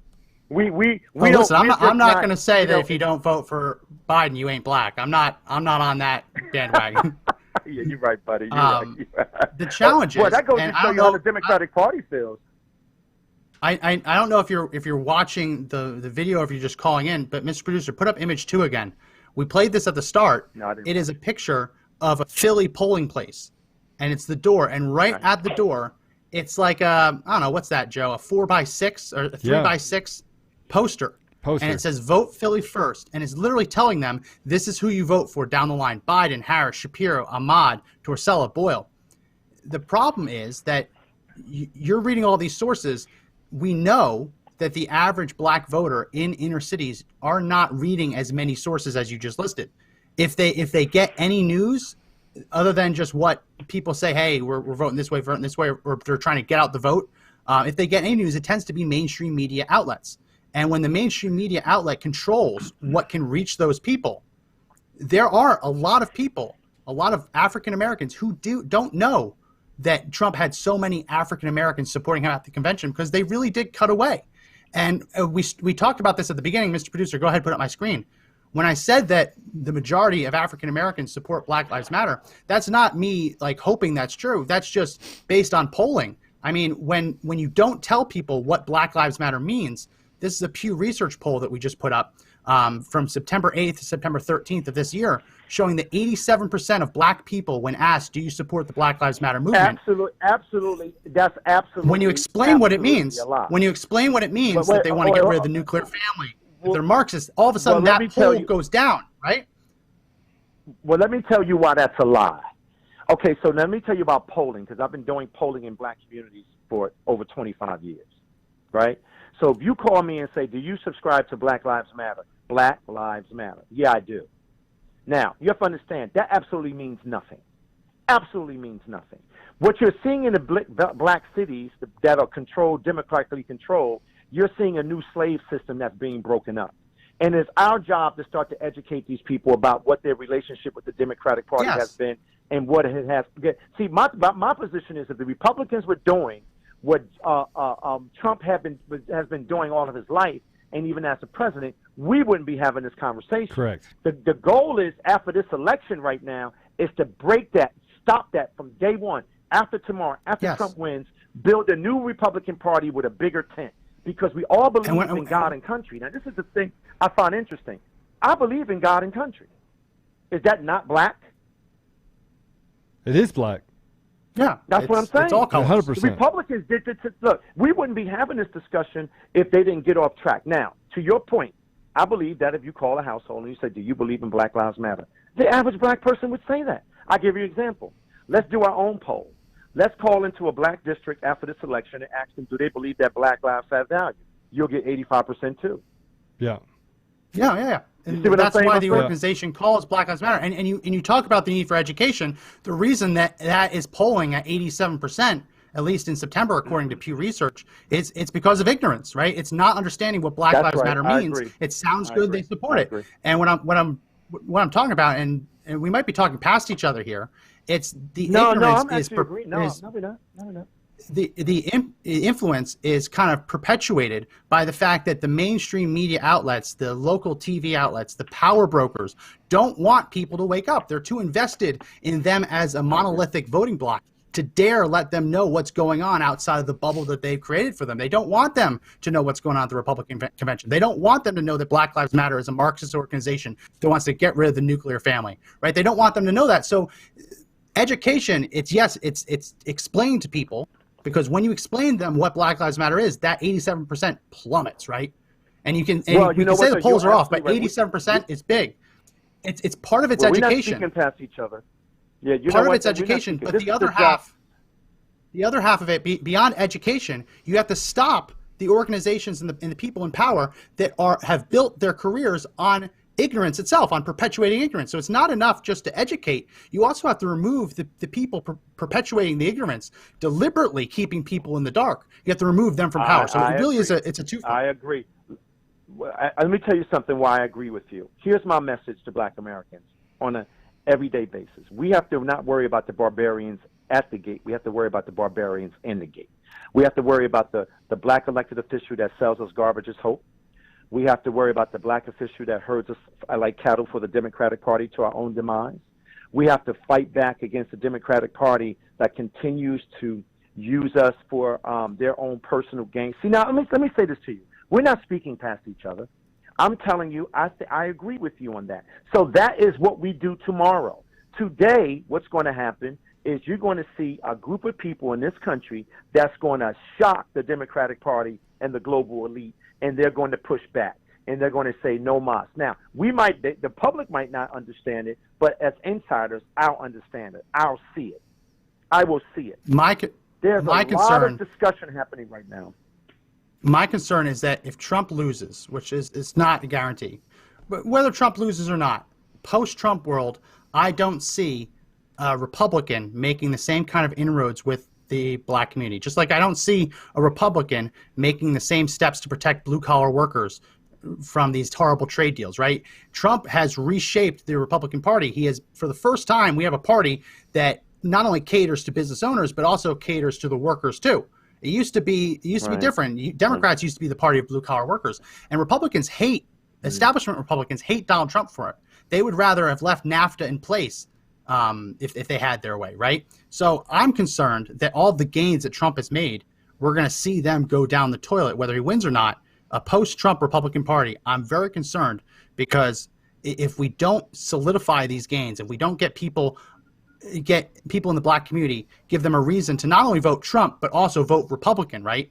To consider themselves a Republican, to care about Republican issues. If it's just voting Trump, and that's what we get out of Trump's first term or God willing 2 terms, I would be very disappointed. So a lot of that's education. You seem like a very, very intelligent man, and guess what? I dare say this.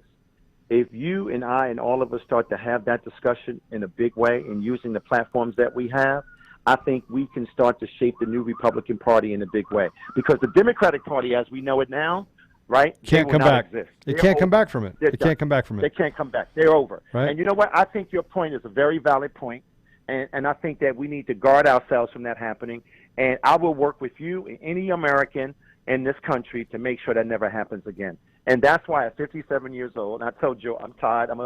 I said, guess what? I'm going to do that. I'm going to work every day to make sure that we never step back in that space ever again. And I think that your genius, and I love talking to you, your genius and Joe's and all of the people that care about this country, black, white, Puerto Rican, green, and orange, there's a lot of us that can really redirect what this country looks like, because we know what it's going to look like if Trump doesn't win. Oh, I'm going to tell you, I can tell you what's going to look like. Our bodies now will be commoditized for the biggest and richest people on this earth, 100%. And we will not have any power. We're the biggest ant farm in the world right here. That's right. That's right.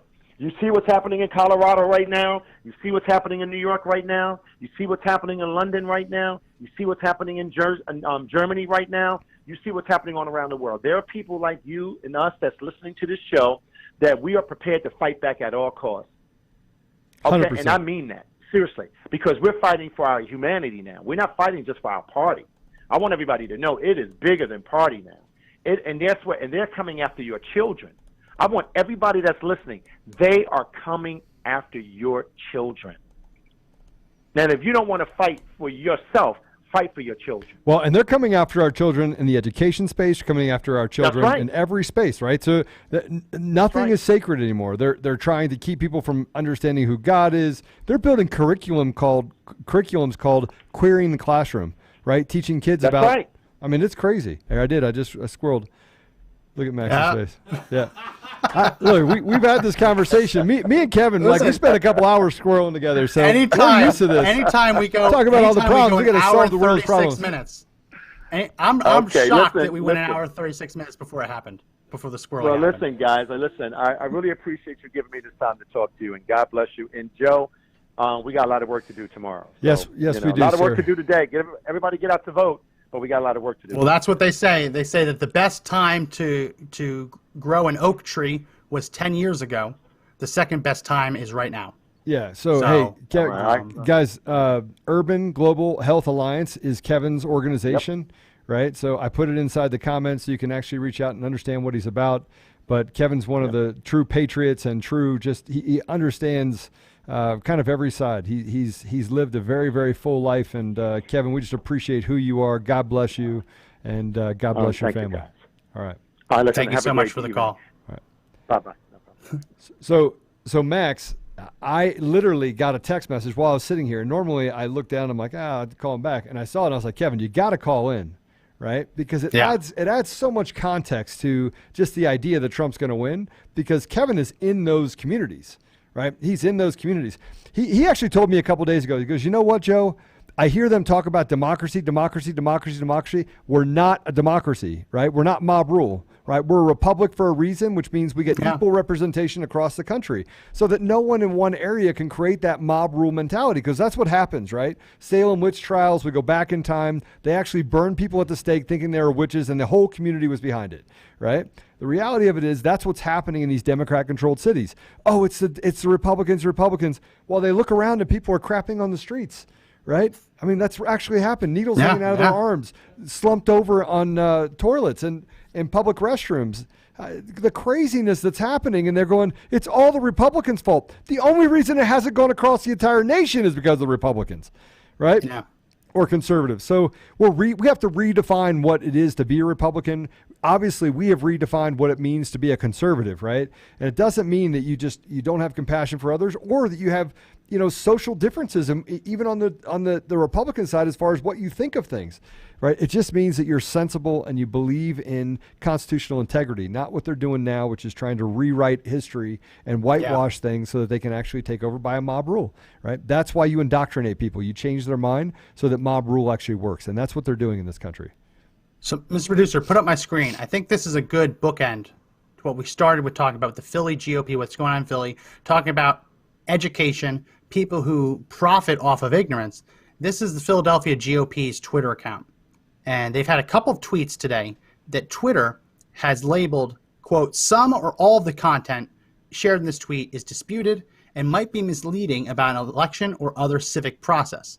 So they're not letting you comment, share, like it at all. Let's look at what this tweet is real quick. This tweet is Philly GOP saying, we've gotten several reports of people submitting multiple ballots across the state. Wondering what that looks like? Check out this video taken yesterday.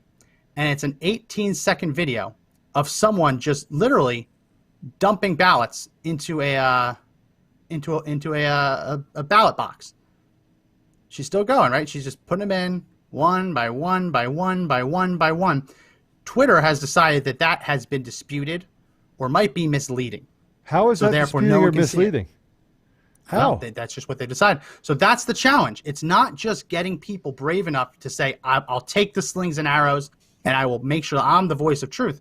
Again, it's like if a tree falls in the forest. Weaponizing it's not technology. If a tree falls in the forest and no one's there to hear it. It's if a tree falls in the forest and all the people controlling all the levers in power don't let anyone be there to hear it, right? That's what we're talking about here, where they're deliberately censoring things and trying to demonize, vilify anyone who dares to speak up. So I wanted to share that.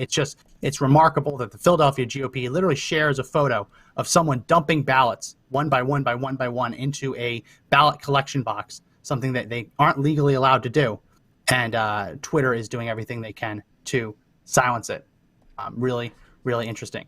We have another one. This is really good news. So Philly GOP put this out. So many people are showing up to vote for real Donald Trump in New Hanover, which is a pro-Trump area. There's a 4-hour wait at the polls. Incredible turnout in Montgomery County. That's good news. But a 4-hour wait in the polls, that is, I mean, it's amazing that the Democrats to the left pushed for early voting, and then they said, okay, the polling places can only have 6 spots, right? There's no way for us to safely take votes unless we only have 5 or 6 actual places to vote. 4-hour wait. We've already seen reports of people leaving those lines because they have to go to work. They have no choice. Democrats love to talk about long lines being suppression, but notice how silent they are today on whether long lines constitute suppression, because ultimately they don't want people to be voting in mass today. They want to just call it as it is, playing it where it lies. So we're a little over today, but it was good. Good conversation, fun conversation. Took a lot of calls. Hit up every state except for Pennsylvania. We tried. Anyone in Pennsylvania, don't call, just leave a comment.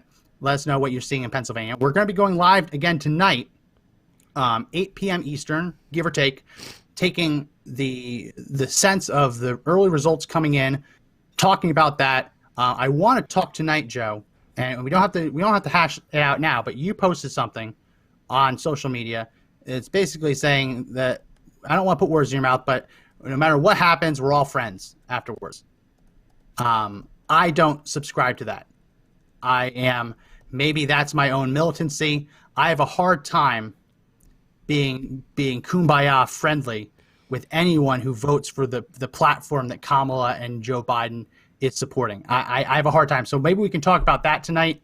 I don't want to hash it out too much here. Give people a little bit of a, because you're not going to be on the show tomorrow, give a little bit of a teaser on what we're going to be talking about tonight. All right. So I just want to preface this by one thing, right? And that is, you can never lead someone away from something without actually being patient enough to listen to where they are, right? You can't, if they don't actually have the awareness of where they are, right, in space and time, they can walk off a cliff. If you're telling them the cliff is there, if you're telling them the things around them, if you're patient enough to go through that process, the outcome is that, one, you grow a stronger friendship because you accept them where they are, not where you want them to be. And sooner or later, and I'll talk about Chris, right?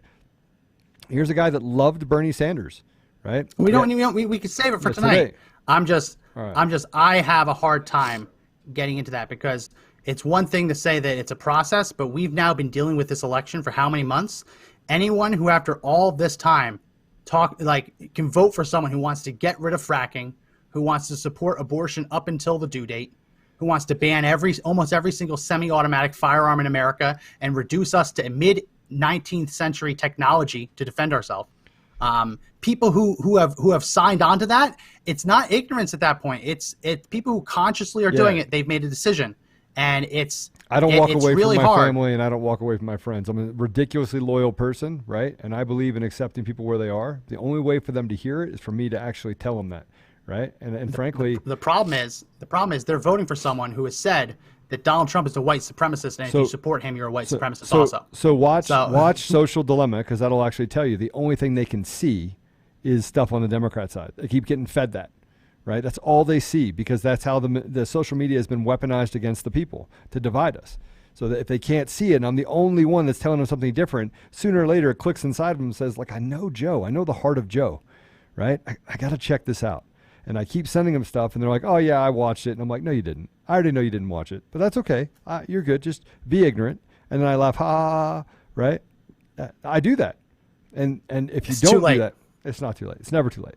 It's too late. It's too late.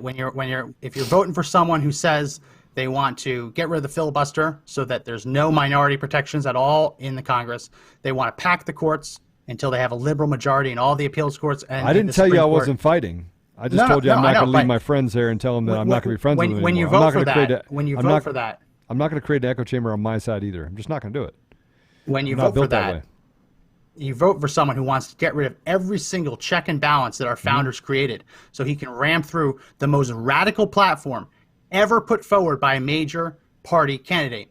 I have a hard time with saying, oh, we'll come back and we'll reassess. Give us 4 years. We'll flip them. We're not going to have a country in 4 years if Democrats get what they want through. So there are leftists talking about, and this is pipe dream stuff, but there is a significant number of leftists who want conservatives to be put in re-education camps. I mean, these are real conversations being had on Reddit, on Twitter, on Facebook. It's not made up to say that we are the most divided we've ever been since the Civil War. Right. And it is not just one-sided. They truly believe that conservatives are evil. There are people online celebrating the idea that Donald Trump would lose, he would be arrested, and he would die in prison. When we get to that level, there's no middle ground there.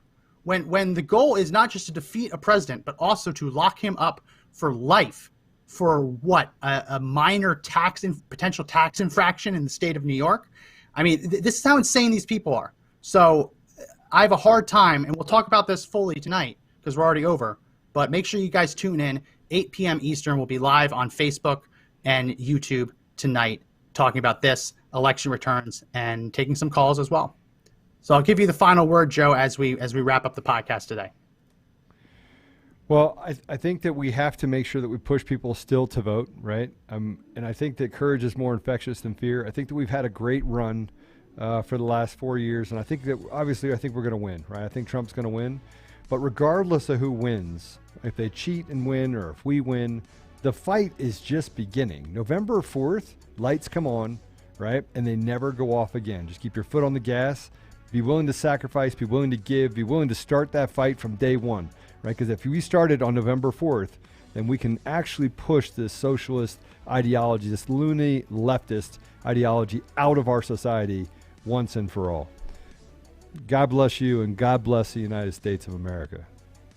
It's tough. It's tough to be friends with someone who is deliberately voting for Kamala Harris. She put out a video. We'll play it tonight. It is a video talking about how the need to create equality of opportunity, not equality of opportunity. Equality of outcomes. The idea that no matter who you are, we all should get to the same exact place. So it doesn't matter if you are more successful, if you're more talented, if you're brighter, right? It doesn't matter. You should have the same result as everyone else. Equality of outcomes is communism. It is Marxism. And the fact that she unapologetically posted that out over the weekend should scare everyone. And I have no desire to be friends with a Marxist. I don't. So we'll talk about that tonight, 8 p.m. Eastern. Make sure you tune in. We'll be on Facebook, YouTube. We'll also be putting the audio out after the fact, but make sure you watch it on Facebook, YouTube. If you like the show and you want to support the show, make sure you also subscribe to an audio version of the podcast. We have links in the description. You can do so on Apple Podcasts if you have an iPhone, Google Play Store if you have an Android. We're also on Spotify, Pandora, iHeartRadio, TuneIn, and Podbean. Check us out all there. We're on Parler. Follow us at Conservative Daily, all one word. We'll be happy to follow you back. There is a link for you to join our email newsletter, very important. Also, you can text FREEDOM to 89517, and you'll get a text alert when our shows go live, because Facebook and YouTube, they're playing games with giving people alerts when we go live. So make sure you text FREEDOM to 89517. There's also a link for you to leave us a good review on Apple Podcasts. Very important. If you have an iPhone or a MacBook, leave us a good review. Help us rise in the rankings. It really helps us get more eyeballs on the channel. And then, of course, there is a link if you want to buy some merch. Help support the channel that way as well. So again, that's going to be it for this edition of the podcast. My name is Max McGuire. And this is Joe Otto. And I remember that the fight to take back our country, he voted twice, the fight to take back our country clearly isn't over. 3 times. But the only way we win is if we all stand and fight together.